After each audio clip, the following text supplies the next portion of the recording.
What's up, friends? It's DisThunder. We're going to take a look today at the 6-inch plus 112 Mezco style Wolverine custom kit. First, to get a couple of details out of the way, this is a third-party kit, which means you have to put it together yourself. If you've taken a Mezco figure apart before, though, this should be no problem. And even if you haven't, steel your nerves, a little liquid courage, you can handle it, I promise.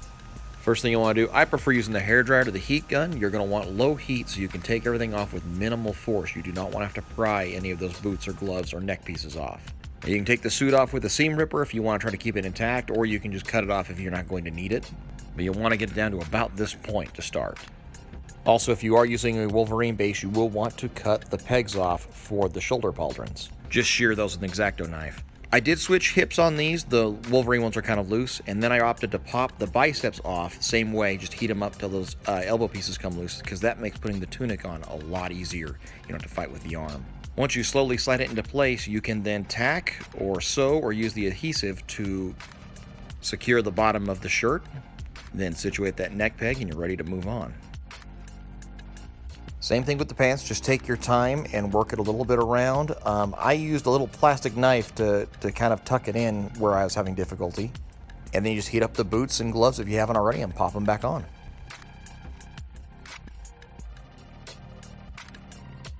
Once you are done, you are left with this really clean, very elegant, and perfectly comic looking brown suit Wolverine.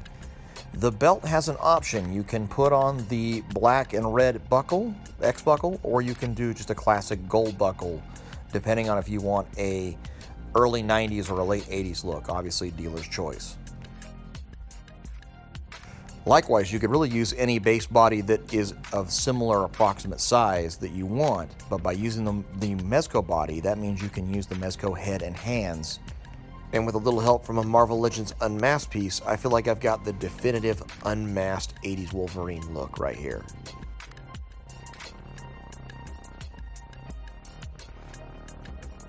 Here he is with my factory Mezco Wolverine and my kind of modernish custom that I love messing around with. And a combination of losing the shoulder pads and having new boots means, yes, this Wolverine is a little bit shorter than the factory Mezco figure.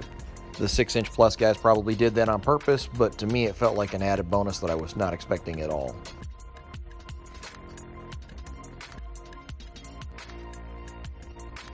When they're lined up back to back like this, you can see that it's very slight. I mean, we're probably talking 1/4 of an inch, less than that, maybe.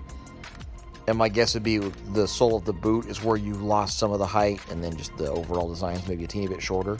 But that little bit goes a long way, is what I'm getting at. You can also see the revised gauntlet details here. These look very similar to what's going to be on the new Tiger Stripe Wolverine we're getting from Mezco. So when that gets here, I will happily take some comparisons as well.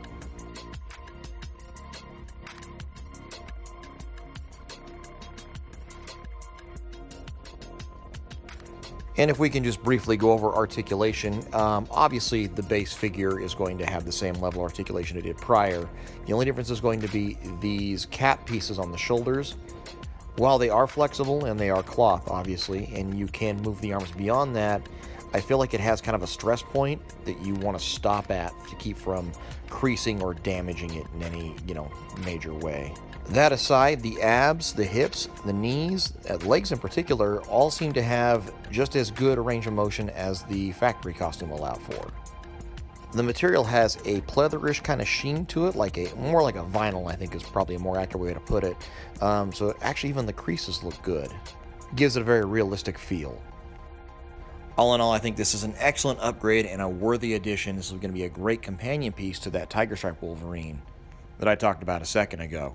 I always liked the original 112 Wolverine, but I still feel like this is a great upgrade. And if you agree, pop on over to 6inchplus.com or 6inchplus on Instagram. He will have a second batch of these available here before the end of the month. So don't delay, get in on that, tell him DisThunder sent you. Thanks for watching.